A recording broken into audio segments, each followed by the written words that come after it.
18 horas. Notícias de Manaus, Amazonas, Brasil e do mundo. Agora na Mix. 6 horas em ponto em Manaus. Boa noite pra você em 100,7. Você aí na sintonia certa no melhor Mix do Brasil. Começando em mais uma edição do programa 18 horas. Oi, Artemisa, tudo bem? Boa noite, Carlão. Tudo ótimo. Tudo Estamos hoje aqui no 18 horas para mais esse desafio.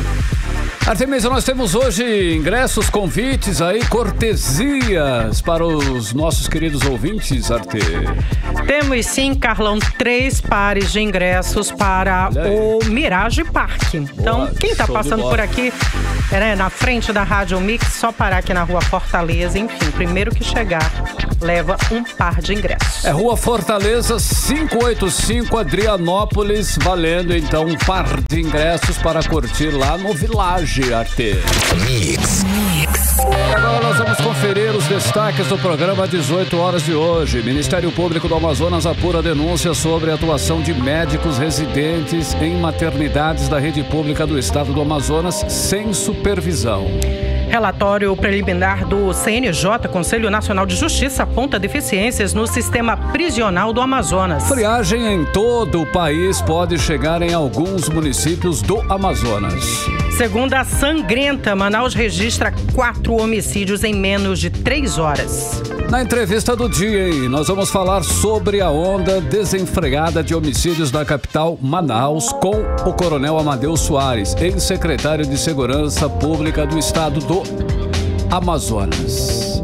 18 horas. Olha só, hein? Hoje nós vamos iniciar o programa 18 horas falando de uma denúncia grave. Médicos residentes estariam atuando em maternidades da rede pública do estado do Amazonas sem supervisão. Isso mesmo, Carlão. Olha, segundo essa denúncia, o Instituto de Ginecologia e Obstetrícia do Estado do Amazonas teria selecionado aí os médicos residentes para as unidades de saúde, mas sem um orientador para acompanhar os plantões. Olha, a denúncia mostra que médicos residentes sem experiência podem inclusive colocar em risco a saúde da população, porque não há supervisão dos chamados preceptores. É que aquele profissional médico que atua como elo entre o ensino teórico e a prática profissional. Isso mesmo, Carlão. Esses médicos orientadores atuam como um facilitador, do processo de aprendizagem dos estudantes, do médico residente, de forma que ele possa aí desenvolver suas competências para a prática da profissão. Eles ainda estão ganhando experiência, Como é que vão atuar sem qualquer direcionamento? Olha, exatamente, Artemisa, porque os preceptores mostram o caminho e servem como guia, estimulam o raciocínio e a postura ativa do residente. Além, é claro, de planejar, de controlar o processo de aprendizagem e analisar também o desempenho de cada um. Ou seja, é feita toda uma avaliação do desempenho do médico residente. É importante. Isso mesmo. Se não houver esse acompanhamento, sabe o que pode ocorrer nessas maternidades? Olha aí. Profissionais sem experiência, colocando em risco a vida de mães e bebês nas unidades de saúde. Devido a essa situação grave, o Ministério Público do Estado instaurou aí inquérito civil para apurar essa irregularidade na escalação de médicos residentes. Olha, quem apurou essas denúncias aí hoje foi a repórter Odilé Araújo. Segundo a reportagem, a Secretaria de Saúde do Estado não se pronunciou sobre o caso ainda. Pois é, e o Conselho Regional de Medicina disse que a universidade a qual esses residentes estão ligados, deve investigar e tomar providências sobre a ausência da supervisão. Vamos então a todos os detalhes na reportagem de Odilé Araújo. A promotora de justiça especializada na defesa dos direitos humanos à saúde pública, Cláudia Maria Raposo da Câmara, converteu em inquérito civil o procedimento preparatório que apura a denúncia de irregularidade na prestação de serviços pela empresa Igoan, Instituto de Ginecologia e Obstetrícia do Amazonas, que presta serviços ao governo do estado. De acordo com denúncia anônima recebida pelo Ministério Público, essa empresa tem escalado médicos residentes, ou seja, médicos em treinamento sem a presença do preceptor ou um médico especialista para orientá-los. De acordo com portaria publicada no Diário Oficial do Ministério Público de segunda-feira, dia 16, o Instituto de Ginecologia e Obstetrícia do Amazonas colocou médicos residentes sem supervisão para atuarem em maternidades da rede pública para cumprirem plantões nas maternidades, porque o Iguan não tem médicos suficientes para atender a essas unidades em Manaus. A promotora pede que a Secretaria de Saúde do Amazonas preste os devidos esclarecimentos sobre essa denúncia, bem como encaminhe documentação relacionada ao caso. Por meio de nota, o Conselho Regional de Medicina explicou que o médico preceptor é fundamental na formação dos novos médicos especialistas.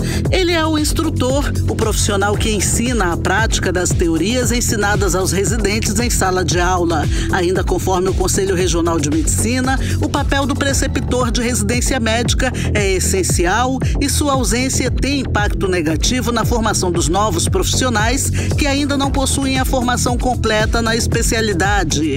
A nota do CRM diz ainda que a universidade a qual esses médicos estão ligados precisa investigar a ausência do preceptor e tomar as devidas providências o mais breve possível.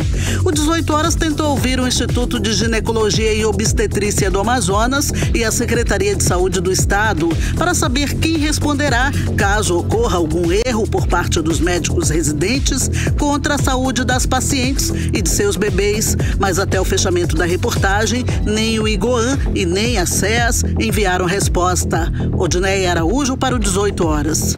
Você está ouvindo 18 Horas. Olha, sem dúvida, hein? Essa situação mostra aí o descaso do Estado. Aliás, que não é nenhuma novidade. Temos um governador que é réu no Superior Tribunal de Justiça justamente por improbidade na área de saúde, acusado de compra superfaturada de ventiladores pulmonares numa loja de vinho e ainda de chefiar uma organização criminosa, tudo isso na pandemia. Não bastasse toda essa situação que a população do Amazonas tem enfrentado com o caos na saúde, a perda de milhares de pessoas por causa das falhas na gestão durante a pandemia, levando inclusive centenas de pessoas, que morreram por falta de oxigênio. Ainda nos deparamos com situações como essa, lamentável. Mix. Olha, outro problema, enfrentado no estado é que falamos quase todos os dias aqui, inclusive, é sobre a falta de segurança. Alertamos isso todos os dias. A onda de violência na capital Manaus, por exemplo, continua crescente e sem freio. Na noite desta segunda-feira, ontem, pelo menos 4 homicídios foram registrados em menos de 3 horas, segundo dados do Instituto Médico Legal. E a operação, a Cidade Mais Segura, deflagrada pela Secretaria de Segurança Pública do Estado do Amazonas, segue aí sem apresentar resultados. Bom, e nas ruas o clima de insegurança e medo é total. Vamos saber agora os detalhes na reportagem de Nathalie Moraes.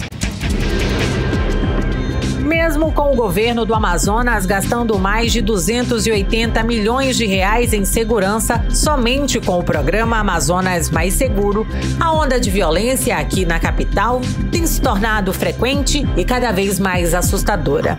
Na noite desta segunda-feira, em um intervalo de menos de 3 horas, 4 pessoas foram brutalmente assassinadas em diferentes zonas de Manaus. Entre os crimes, um homem foi executado com 10 tiros enquanto trabalhava em um beco na Compensa, na zona oeste da cidade. E um jovem foi encontrado morto com sinais de tortura dentro de um campo de futebol na Cidade Nova, na zona norte da capital. Para o sociólogo e especialista em segurança pública da Universidade Federal do Amazonas, Luiz Antônio, o modelo aplicado de segurança pública pelo governador Wilson Lima é equivocado. Ele fez escolhas erradas, ele tem feito escolhas erradas. E acha que colocando outdoor na cidade, dizendo que a segurança pública está sendo feita, vai resolver. Ele coloca meia dúzia de câmeras de vídeo na cidade e diz que isso vai combater o roubo de carro. Nunca se roubou tanto carro em Manaus. E não consegue entender, por exemplo, que se o mercado de carros novos está em crise e você não tem peças de reposição, esse mercado vai demandar essas peças no mercado negro, no mercado irregular, no mercado ilegal. Isso pode explicar o aumento exponencial de furto de carros. Mas o secretário e o governador não sabem explicar isso. E aí mentem para a sociedade através das publicidades. Não é à toa que o governo está gastando 300 milhões por ano de publicidade. A violência no Amazonas vem batendo recordes. No mês de abril, por exemplo, pelo menos 85 pessoas foram vítimas de assassinatos. Os números registrados são maiores que os contabilizados no mesmo período do ano passado, de acordo com dados da Secretaria de Segurança Pública. Os números do mês de abril indicam que houve um crescimento no número de assassinatos em relação aos meses anteriores. De acordo com a SSP, em janeiro foram 72 mortes, em fevereiro 71 mortes e em março 70 assassinatos. Já no mês de abril, esse número saltou para 85. Em resposta, a Secretaria de Segurança Pública afirmou ter criado uma força-tarefa para investigar os crimes e aumentar o policiamento em todas as zonas da cidade. Nathalie Moraes para o 18 Horas. Você está ouvindo 18 Horas. Olha, infelizmente, os problemas na área da segurança no estado do Amazonas, como a gente tem alertado aqui diariamente, tem virado aí um problema crônico já, né? Em plena segunda-feira, 4 homicídios em menos de 3 horas é complicado realmente. E o estado o que faz, né? Cruza os braços. 18 Horas. Entrevista do dia. E para falar sobre a onda desenfreada de homicídios na capital Manaus, o programa 18 Horas recebe o coronel Amadeu Soares, ex-secretário de Segurança Pública do estado do Amazonas e também de Roraima. Boa noite, coronel. Seja bem-vindo ao programa 18 Horas. No início, inclusive, desse mês, né, Manaus registrou aí 19 mortes violentas num único fim de semana. Agora, 4 mortes em menos de 3 horas, em plena segunda-feira, dia considerado até tranquilo, né, na cidade. Esse cenário mostra o total descontrole da segurança no estado do Amazonas? Exatamente, você tocou no ponto certo. O governo perdeu o controle sobre a criminalidade e a violência no estado, até porque desarticulou completamente a inteligência. Hoje nós temos uma equipe de inteligência concentrada no local e a outra equipe de inteligência concentrada na sede da Secretaria de Segurança. Ninguém conversa, ninguém se entende e a criminalidade aproveita essas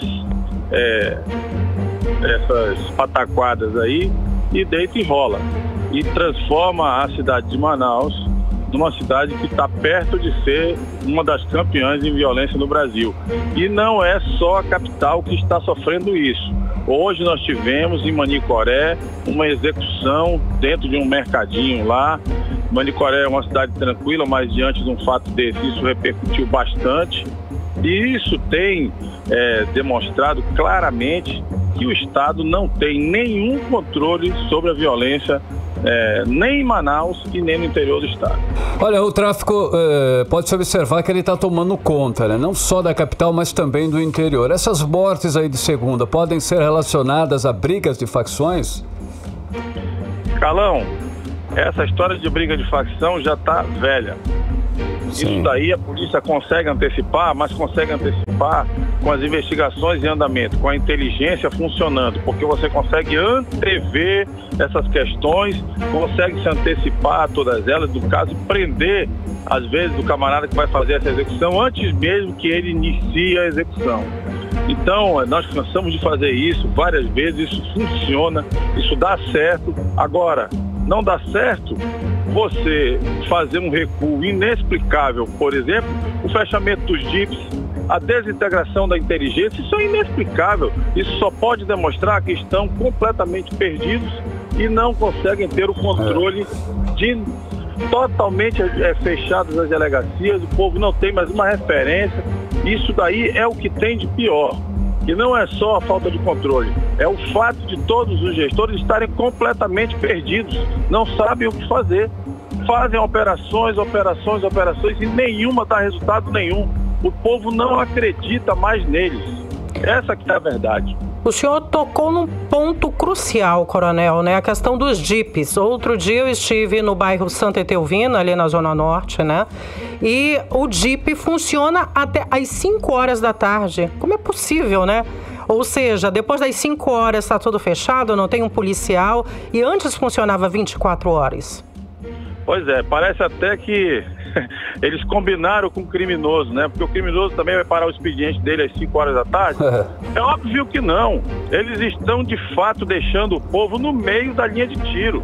Isso daí não existe. É uma omissão inexplicável e uma incompetência inaceitável. Além dessa incompetência, é um crime o que o Estado está fazendo, né? Em termos de segurança em relação à população, né, do Amazonas.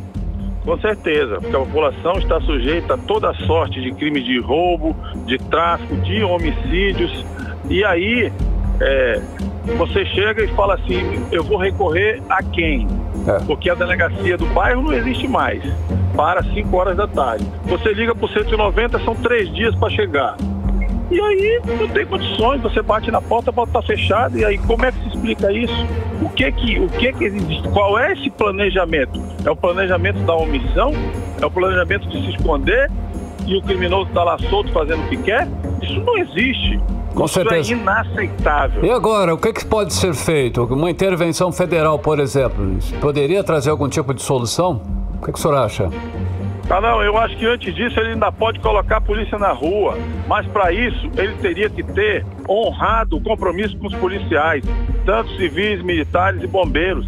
Eles não fizeram isso. Isso também provoca uma queda de moral na tropa para poder dar as respostas que a sociedade precisa. Então, assim, né? O governo perdido, que não honra seus compromissos, você vai esperar o quê de um governo desse? E além disso, não tem honrado também com database, né? A gente viu aqui dos praças, também agora da questão dos investigadores, né? Os escrivãos, enfim. Hoje, inclusive, tem assembleia, né? Dos escrivãos e também dos investigadores. A gente sabe que houve aí uma negociação na época em que o governador amazoniano Mendes, né? Estava na sua 4ª gestão, isso em 2018, ele que deu um aumento, né, parcelou 4 vezes iguais, pagou a primeira parcela, mas em seguida o Wilson Lima, né, assumiu a administração e até hoje, por exemplo, o coronel não pagou, né, a database desses policiais. Isso também afeta consideravelmente o trabalho da polícia, porque já se vão aí 3 databases que ele não paga. Aliás, ele não paga database para ninguém, nem para educação, nem para saúde, nem para segurança pública. Isso aqui é o tripé, né? O tripé principal do Estado. Eu não vou me referir aqui aos outros servidores, que eu teria que falar de diversas categorias, outras que nenhuma foi lembrada por ele. Então, o que pensar, o que esperar de um governo que está de costa para o seu servidor? Realmente chega ao fim o mais rápido possível, né? É muito complicado. Olha, nós estamos vendo aqui que nós estamos aqui na capital, então nós estamos presenciando essa violência, essa onda de criminalidade crescente.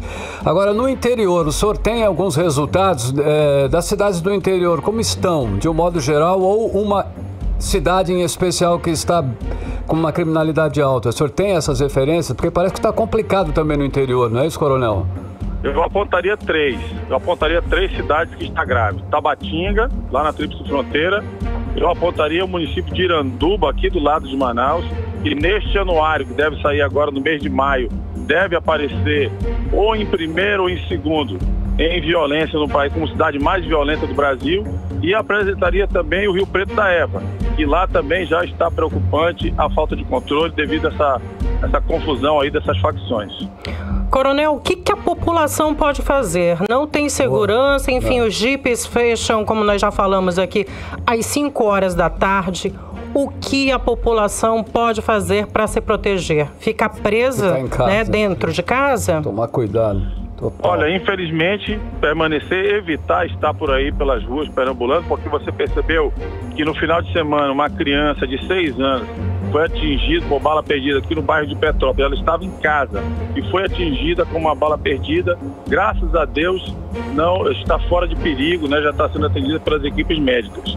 Mas o que se pode fazer é denunciar, e que pese você vai dizer assim, mas eu vou esperar o quê de alguém? Mas é bom registrar essas denúncias, porque uma hora elas vão cair em uma mão aí numa alma daquela que Deus abençoou para poder atender o nosso povo, porque está complicado.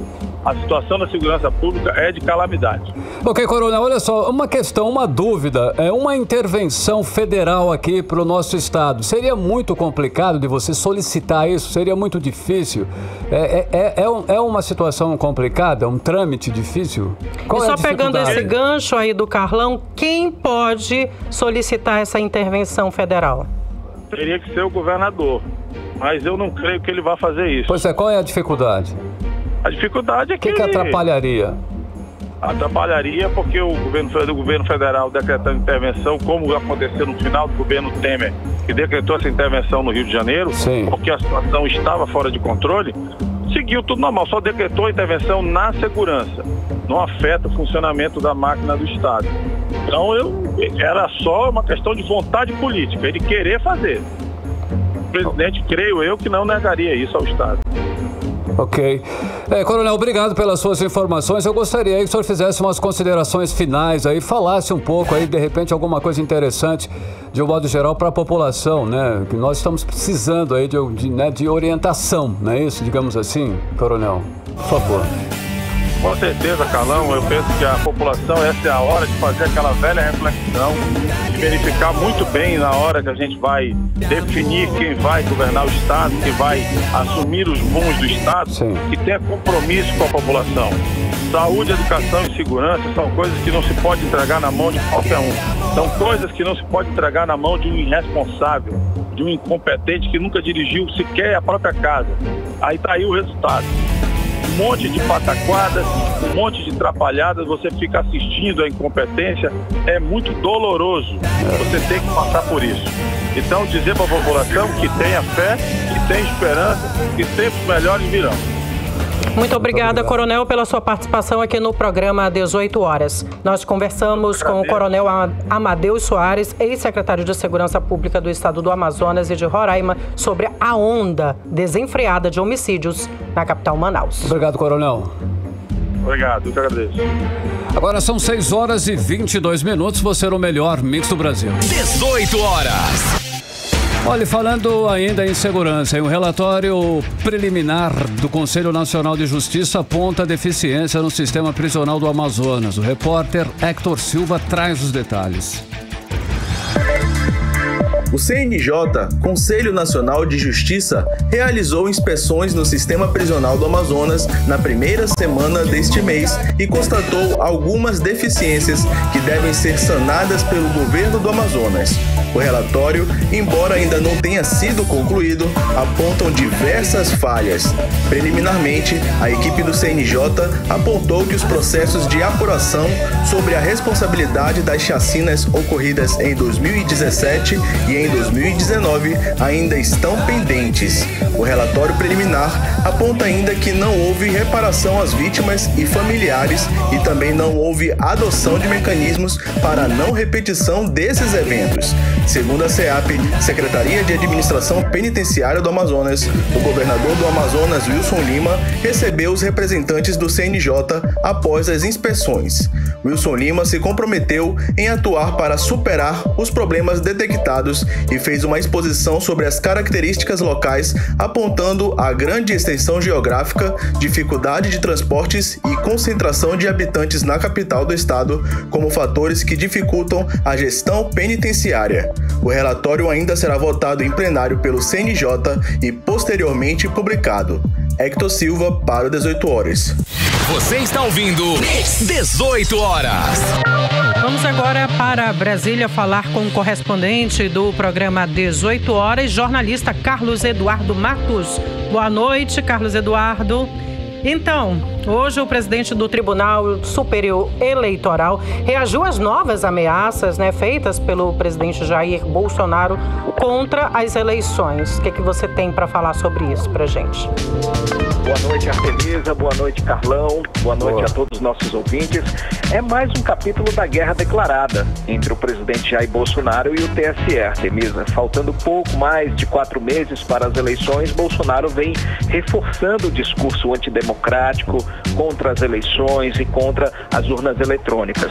Isso denota um certo desespero, Artemisa, porque ele já percebeu que empacou nas pesquisas e agora precisa de uma reação urgente para tentar mudar o cenário no segundo turno. Hoje o presidente do TSE, o ministro Edson Fachin, reagiu às declarações do presidente Bolsonaro feitas ontem durante um evento com empresários, e a gente falou sobre isso ontem aqui no 18 horas, no qual ele voltou a suspeitar das eleições e convocou os apoiadores dele para a luta armada em defesa do que ele chama de democracia. E pasme, ele falou isso diante de empresários, viu?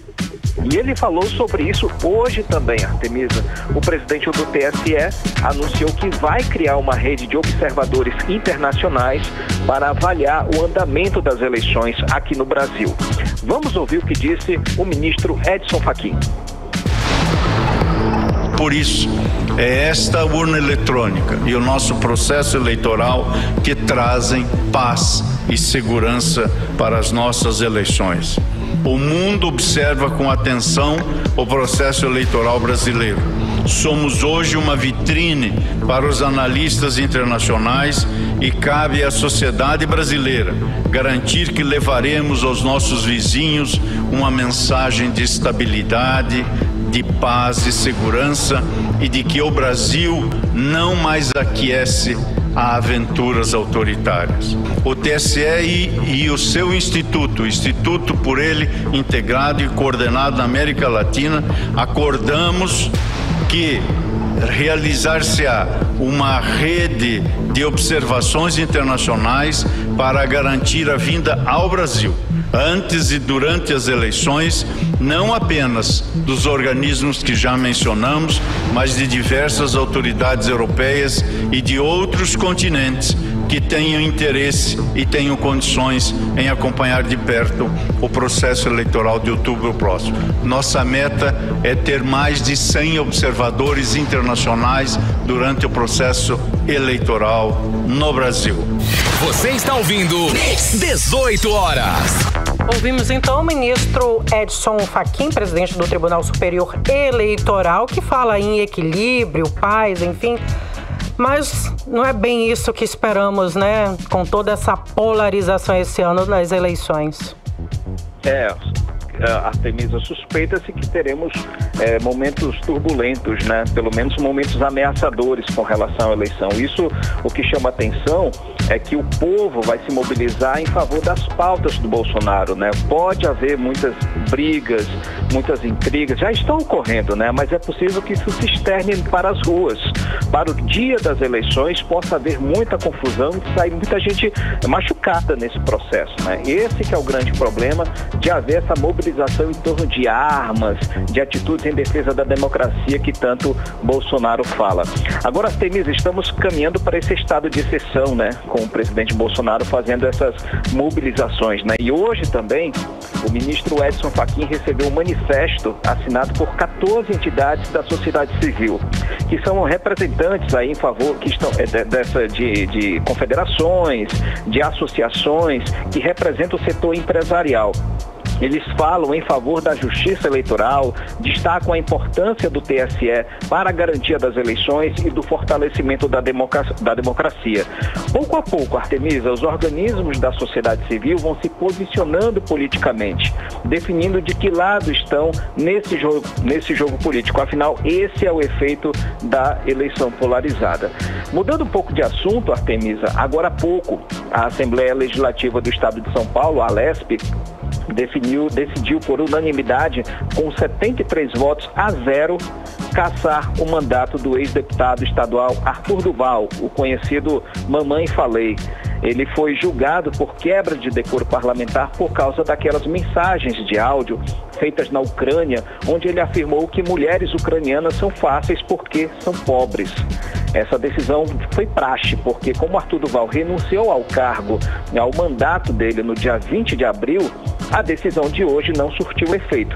mas serviu de alento a todas as mulheres vítimas do sexismo e também do machismo desse ex-deputado Mamãe Falei, que agora não é mais Mamãe Falei, é Mamãe Fui Caçado, né?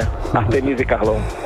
Enquanto isso, o preço do diesel, Cadu, não para de subir, né? Afetando inclusive aí, né, a vida de todos nós, né, pobres mortais, principalmente, né, no preço dos alimentos. O que o governo está fazendo, afinal, né, ou tentando fazer para diminuir esses impactos na inflação causados pelo diesel aí, Cadu? Carlão, muitas iniciativas, mas pouca efetividade, viu? O olhar do governo está 100% no diesel por motivos econômicos e também políticos. O preço do diesel afeta diretamente, como você disse, o valor dos alimentos, dos produtos, dos serviços, mas no ponto de vista político, o governo tem o apoio de parte dos caminhoneiros, né? Hoje, o governo publicou uma medida provisória que altera a elaboração da tabela de preço do piso mínimo do frete rodoviário. Essa medida provisória, que já tem um efeito imediato de lei, ou seja, já está valendo, ela reduz de 10% para 5% o percentual de variação no preço do diesel para a correção dos valores do frete, da tabela do frete. Ou seja, como ocorreu na semana passada, o diesel aumentou em 8,8%, a tabela do frete ela vai mudando conforme essas variações. A partir de 5%, a tabela do frete muda, fazendo os reajustes, as correções. É uma iniciativa que não agradou muito os caminhoneiros, algumas associações dizem que foi mais do mesmo. Mas vamos acompanhar porque os caminhoneiros seguem fazendo ameaças de paralisação em todo o país. Em outro flanco de batalha, Carlão, o presidente Bolsonaro anunciou que deve mexer de novo na presidência da Petrobras. Hoje quem está lá é José Mauro Coelho, que foi nomeado há poucos dias, mas não é só isso, viu? Bolsonaro sinalizou hoje que deve mexer em 3 diretorias: a financeira, relações institucionais e tecnologia. Nesse caso, o objetivo é bem mais que tentar interferir na política de preços para tentar controlar o preço do diesel e da gasolina. É também tentar aparelhar a diretoria da Petrobras, tirando o pessoal técnico e colocar os seus apoiadores. É uma tentativa de amortecer, de mobilizar os trabalhadores, mobilizar os servidores da Petrobras em torno do anúncio que foi feito de privatização. Houve muita contenda por parte dos trabalhadores da Petrobras nessa ameaça de privatização. Então, o objetivo dessa nova equipe é tentar agir dentro da Petrobras contra esses arroubos por parte dos trabalhadores. E finalizando os nossos apontamentos em torno dessa novela do diesel, Carlão, o Conselho Nacional dos Secretários de Fazenda, o CONCEFAZ, está tentando levar para o plenário do STF a decisão do ministro André Mendonça, que tirou dos estados a competência de deliberar sobre a tributação do ICMS do diesel. Vale lembrar, há uns dias atrás, o Congresso Nacional havia aprovado a tributação única do ICMS. Mas aí veio o Conselho Nacional de Política Fazendária, o CONFAZ, que fez outra coisa. Definiu alíquotas para que cada estado possa cobrir sobre o seu diesel a partir de R$1. Ou seja, Carlão, a briga pela redução do preço do diesel está na justiça e bem longe de terminar, sem data para haver uma melhora na bomba. Carlão e Artemisa. Carlos Eduardo, para finalizar, hoje o Senado aí regulamentou, né, a profissão do secretariado. Como é que isso repercutiu? É isso mesmo?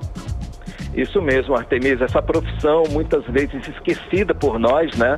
Hoje foi lembrada da melhor maneira possível, né? Aprovando no Senado a regulamentação dessa profissão. Quantos de nós já não vê um profissional formado em secretariado, né, Artemisa? Eu acho que eu conheci algumas pessoas, mas com o tempo elas foram formando em outras profissões, porque naquela época, né, nos idos anos 90, ter a formação em secretariado era um curso daqueles, né, de alto nível, né, uma profissão de assessoramento dos mais altos cargos da indústria da Zona Franca, né, mas com o tempo isso foi perdendo valor, perdendo efeito, mas enfim. O Conselho de Assuntos Sociais do Senado aprovou essa proposta hoje, que além de regulamentar essa profissão, amplia as competências do secretário executivo e dos técnicos em secretariado. Como assim? O secretário executivo pode atuar com gestão de informação, planejamento, organização, implantação, monitoramento de atividades administrativas, entre outras áreas da empresa. Ou seja, o leque de trabalho de atuação do secretário executivo passou a aumentar. Já o técnico em secretariado, pode atuar com interpretação de textos, sintetização de textos e de documentos oficiais, registro e armazenamento de informações. E o tecnólogo em secretariado pode planejar, organizar, implantar, monitorar rotinas administrativas e de secretaria. Ele também pode assistir e assessorar diretamente as chefias, os executivos e os altos cargos de uma organização. É uma informação importante para esses profissionais que há tantos anos estão esperando pelo reconhecimento que finalmente apareceu, embora tardio, né? Mas foi o reconhecimento do Senado. Essa proposta foi aprovada no CAIS e segue para o plenário do Senado. Se o Senado aprovar, a matéria segue para a Câmara dos Deputados. Passando lá na Câmara dos Deputados, aí sim segue para a sanção presidencial. Ou seja, é o início de uma longa jornada, a exemplo do que foi o piso salarial nacional dos enfermeiros. Karime, Artemisa e Carlão, volto com vocês. Valeu. Esperamos que esse reconhecimento realmente se concretize. Antes tarde do que nunca, né? E só um comentário, Artemisa. Essa questão da regulamentação de profissões, né, que a gente vem falando dos enfermeiros, dos agentes de saúde e agora dos secretariados, está havendo uma barreira por parte do governo, porque não está encontrando o recurso para cobrir. O governo fez tantas mudanças ao longo do ano, fundão eleitoral, orçamento secreto, fez tantas coisas para ter benefícios políticos que acabou não tendo recursos para cobrir essas profissões. Sobrou nada. Hoje, nesse momento, não há recursos para garantir o reajuste salarial que a gente falou para os enfermeiros. O piso nacional dos enfermeiros foi aprovado no Senado, já foi para a sanção presidencial, mas nesse momento não há definição sobre recursos para cobrir no valor de 16 bilhões para cobrir esse piso nacional dos enfermeiros. Esse é um dos impasses em torno da regulamentação dessas profissões que a gente vem falando nos últimos meses. Carlos Eduardo, muito obrigada pelas informações. Até amanhã. Tchau, tchau. Valeu, gente. Um abraço. Até amanhã. 6h37. 18 horas. Daqui a pouquinho, 18 horas, você confere. Amazonas pode ter onda de friagem nos próximos dias. É o nosso assunto em instantes. E agora nós vamos conferir a previsão do tempo, em tempo e temperatura. E agora com Artemisa Gadelha. Tempo e temperatura para hoje à noite e também a madrugada aí de quarta-feira. Previsão do tempo. Por enquanto, a friagem ainda não chegou por aqui. Olha, segundo o Clima Tempo, essa noite nós teremos períodos de céu nublado com chuva a qualquer hora. Temos mínima de 24 e máxima de 30 graus. 18 horas.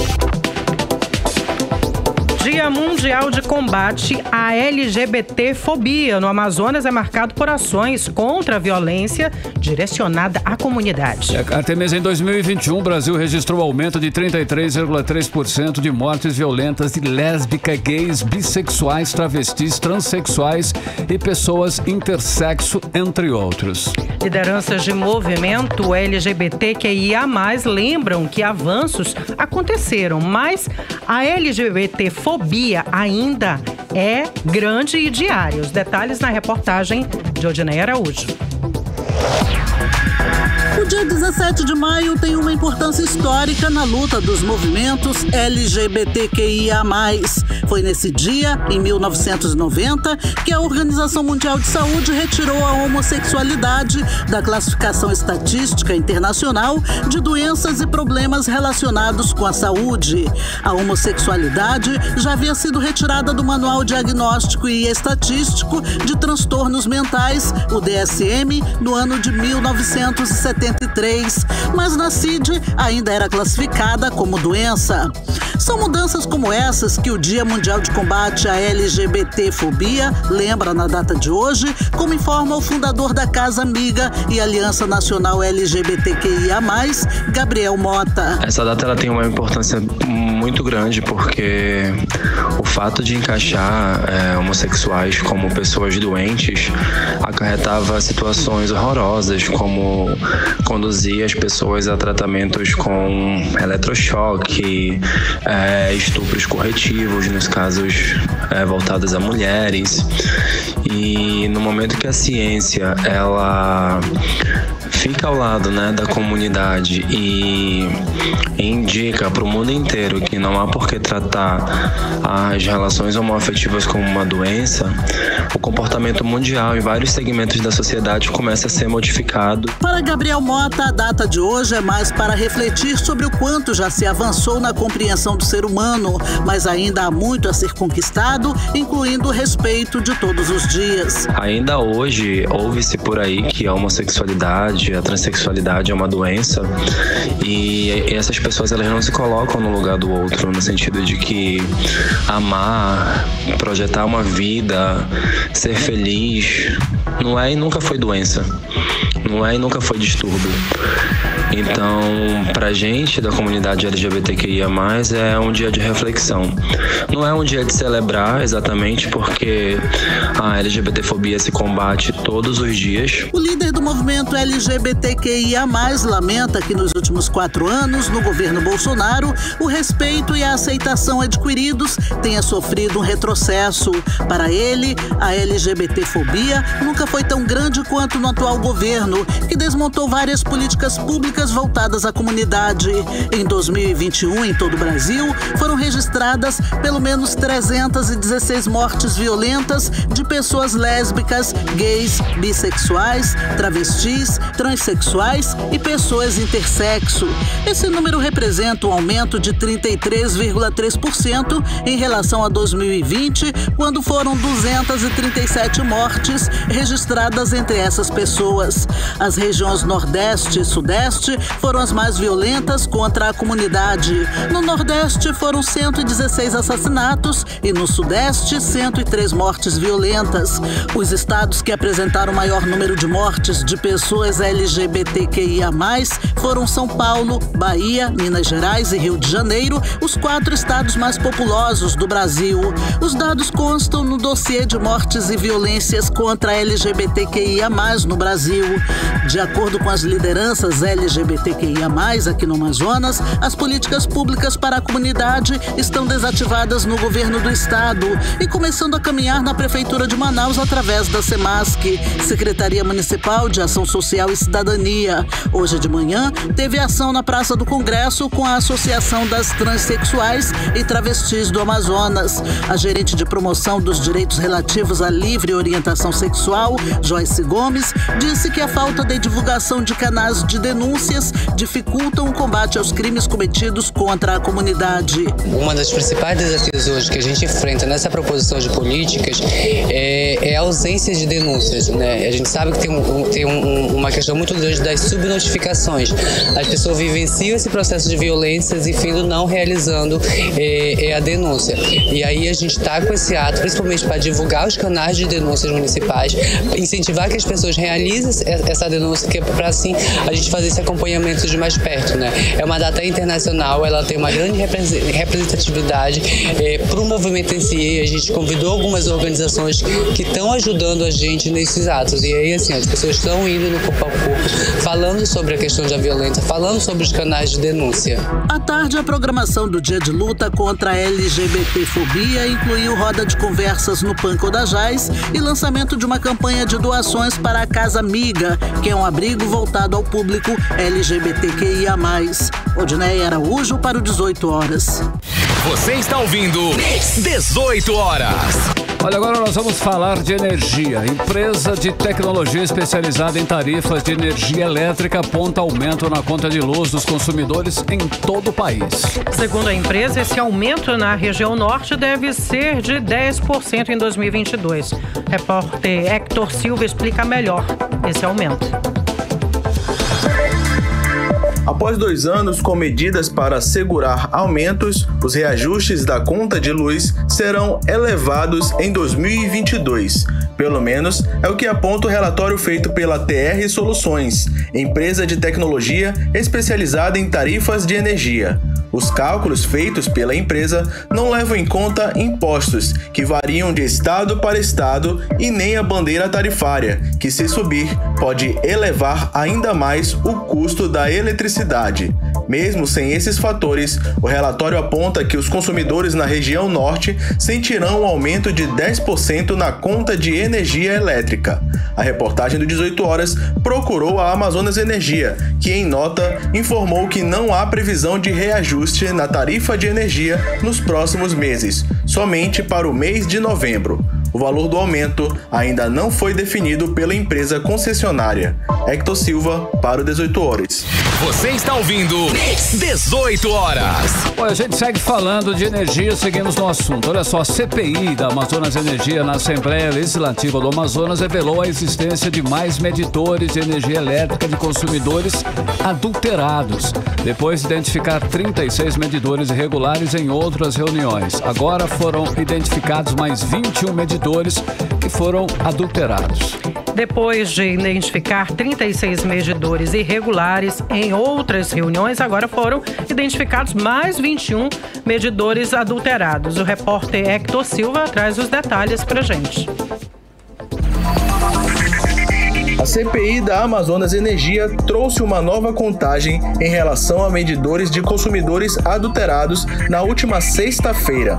Depois de já ter diagnosticado 36 medidores irregulares, o IPEM, Instituto de Pesos e Medidas do Amazonas, identificou mais 21 aparelhos medindo o consumo de forma irregular.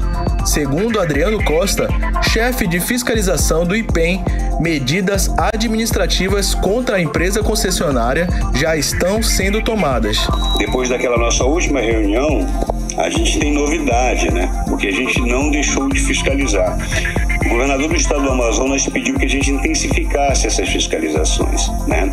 E até ontem, depois daquele número que nós tínhamos apresentado para a CPI, nós encontramos mais 21 irregularidades, tá?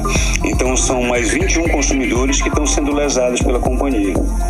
E esses medidores, eles estão de posse do IPEM, tá? Eles foram apreendidos, estamos tomando as tratativas administrativas, mas depois daquele número são mais 21 medidores que estão lesando o consumidor. Tá? E a gente continua trabalhando diariamente, periciando medidores. Previsto para ser entregue até o fim de abril, o relatório final da CPI terá um novo prazo final após essas revelações. Hector Silva para o 18 Horas.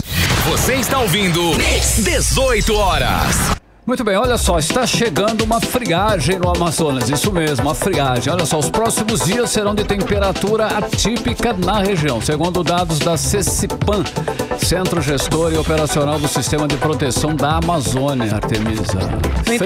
No interior do estado, as temperaturas podem cair para até 17 graus. Já em Manaus, nós não sentiremos muito por aqui. Grandes efeitos, com média entre 23 graus e 29 graus e chuvas intensas, como explica a repórter Nathalie Moraes.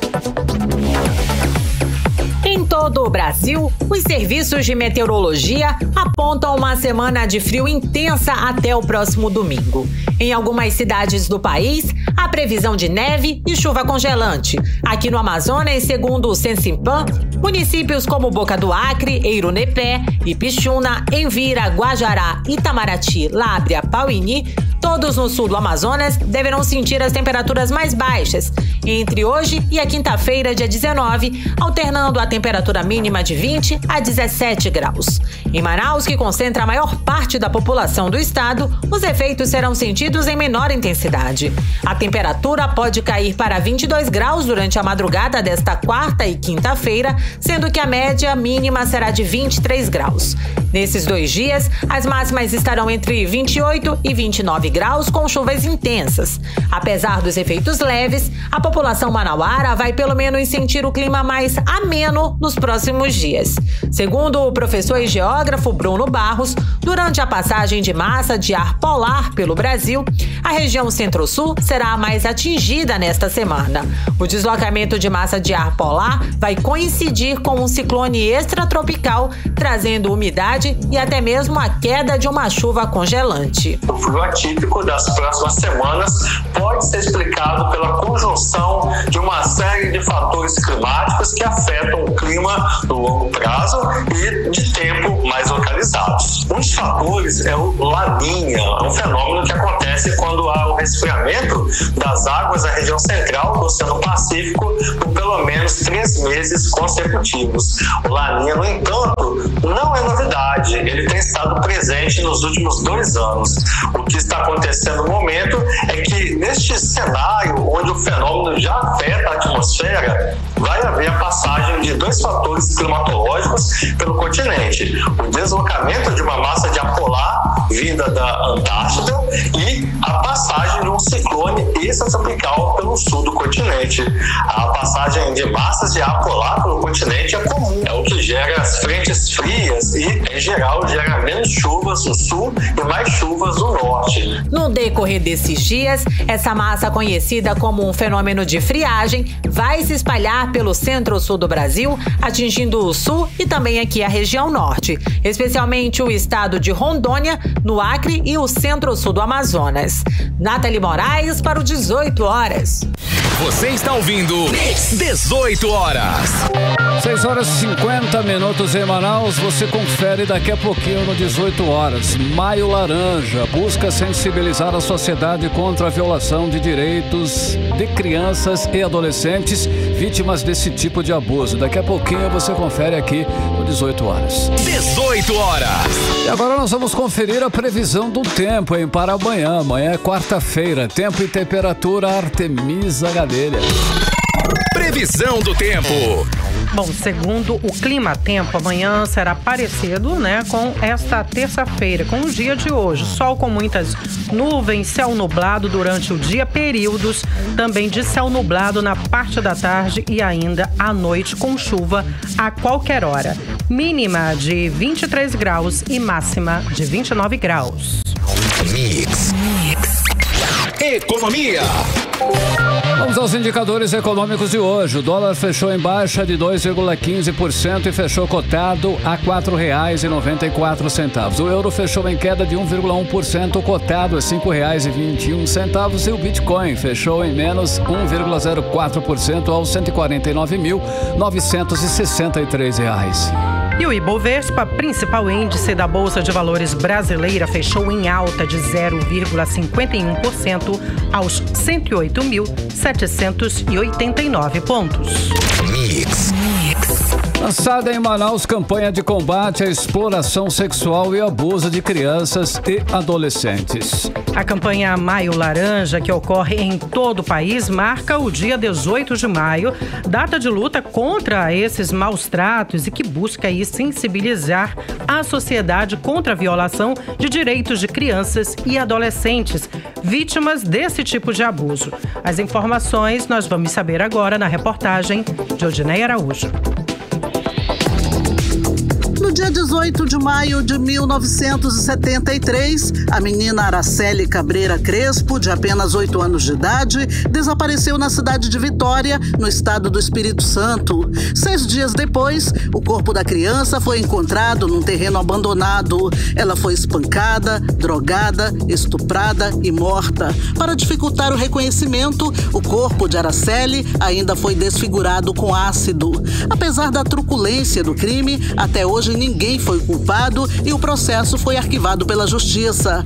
Mas a morte de Araceli não ficou esquecida e serviu de alerta e de luta contra a realidade da violência cometida contra crianças e adolescentes em todo o país.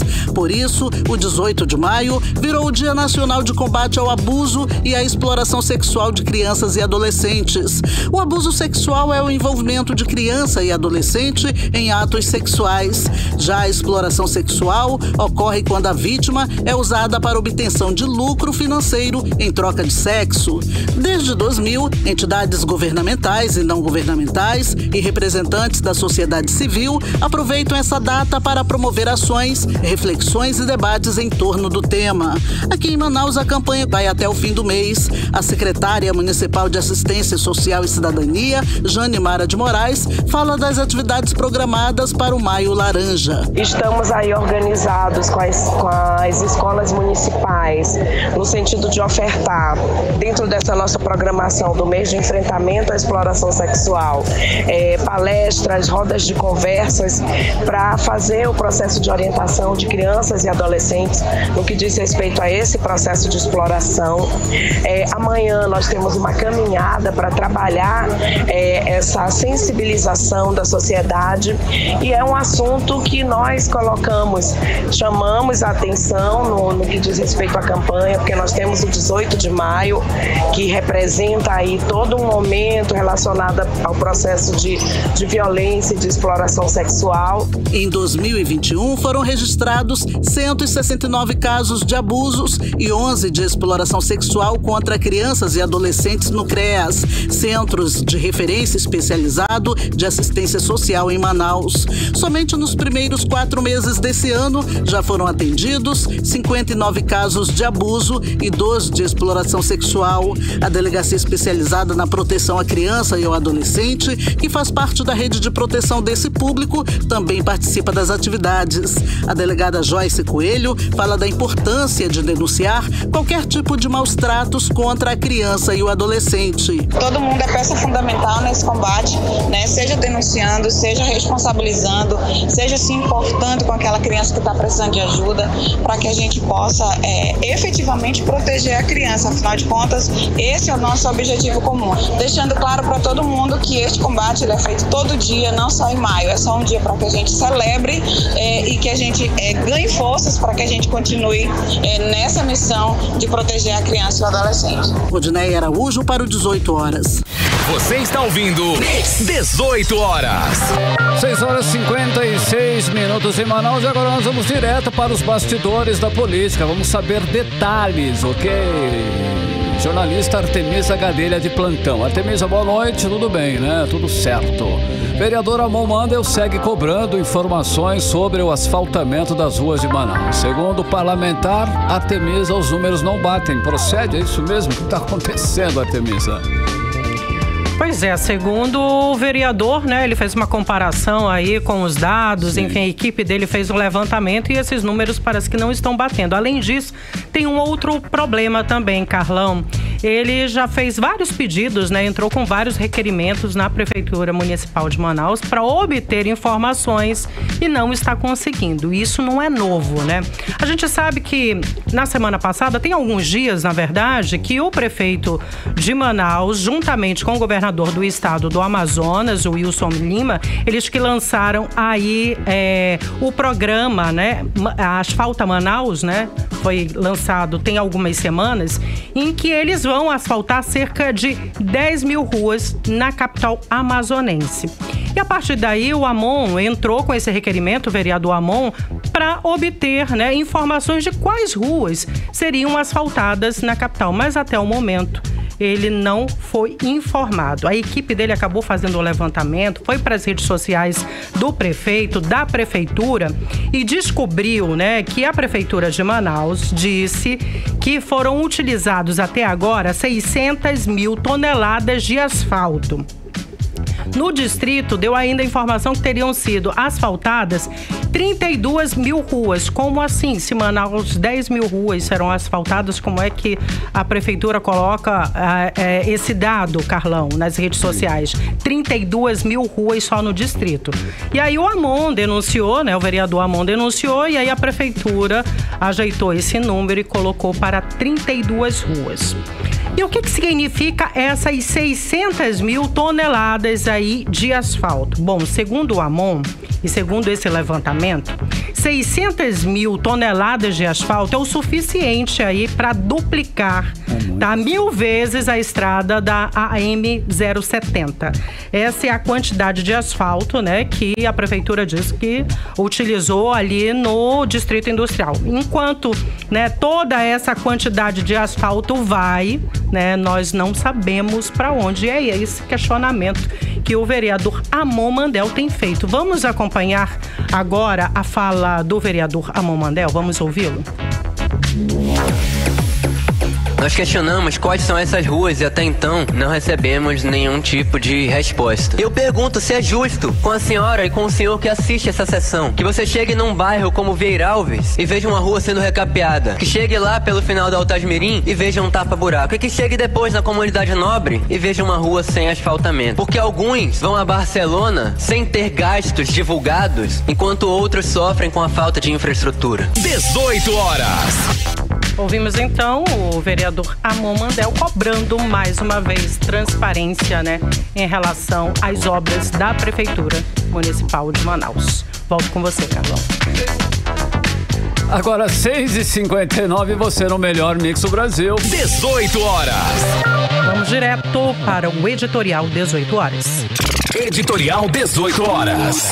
Olha, o preço da cesta de 35 produtos de largo consumo da Abras, Associação Brasileira de Supermercados, subiu 1,8% em março na região norte na comparação com fevereiro.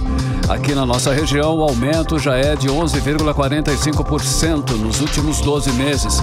Os aumentos ficaram bem acima dos índices de inflação. Na região norte, a cesta da Abras custava R$ 792,43 em fevereiro e passou para R$ 806,98 em março. Em todo o país, os alimentos mais impactados pelo aumento foram o tomate, a cebola, o leite, longa-vida, o óleo de soja e o ovo. Mesmo assim, segundo o consumo nos lares brasileiros, cresceu 2,59% no trimestre, aponta a Associação Brasileira de Supermercados. Mas os consumidores buscaram lojas que operam com preços menores e substituíram os produtos por outros mais em conta. 18 horas. 7-1 Arte, fechando mais uma edição do 18 horas. Boa noite. Uma ótima noite para você e obrigado você também que ficou aqui ligadinho no programa 18 horas. Até amanhã. Tchau, tchau. Você ouviu 18 horas. As notícias do Brasil e do mundo. De volta amanhã.